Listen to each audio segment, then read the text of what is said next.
Less than a week into Ontario's election campaign, 3 of the 4 major party leaders have already made stops here in Waterloo Region looking for votes. In fact, 2 of them were here today alone. CTV's Krista Simpson has more on the campaign trail locally today. Krista?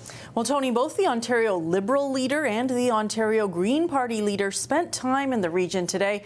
And just last week, we saw the NDP leader prioritize a stop here as well. Experts say it's a sign of how important and how at play local ridings are this election. We must stand behind the people in this room. At this Greater Kitchener-Waterloo Chamber of Commerce lunch, Liberal leader Bonnie Crombie discussed issues impacting the region. I'm really excited about their growth potential. You're going to have a million residents, 500,000 jobs. You need a new hospital. You need the second phase of your LRT. I'm very aware of your needs here. Crombie also making stops at Lang's Community Health Centre in Cambridge and the Kitchener Centre Liberal campaign office. And she wasn't the only party leader making stops in Waterloo Region Monday. Green Party leader Mike Schreiner unveiled his housing plan in the riding of Kitchener Centre. The average home in Ontario now costs $834,000. And this is only going to get worse. As industry experts have pointed out, with the trade war, construction costs are only going to go up.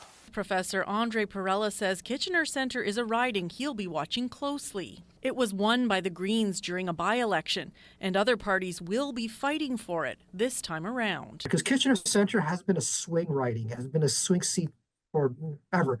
And if you look at the history, it's quite colorful riding in terms of which party wins in that particular area. In fact, Perella says there are a number of seats in Waterloo Region and surrounding areas that are up for grabs, which is why so many party leaders have made this area a priority to visit. We can get surprises. And so if the party leaders are swinging by in this region, it's because they recognize that the seats here are, maybe not all of them are up for grabs, but all of them are not a shoo-in for one party or the other. Last week, NDP leader Marit Stiles made Wilmot Township her first stop as she hit the road to campaign, visiting a farm at the centre of the controversial land assembly project. Ontario PC leader Doug Ford has yet to visit the region, but Perella says he likely will at some point. As for the issues that are top of mind for voters right now, Perella says there's one that's front and center. How are we going to deal with the trade constraints being imposed upon Canada? Adding that housing and the cost of living are a close second.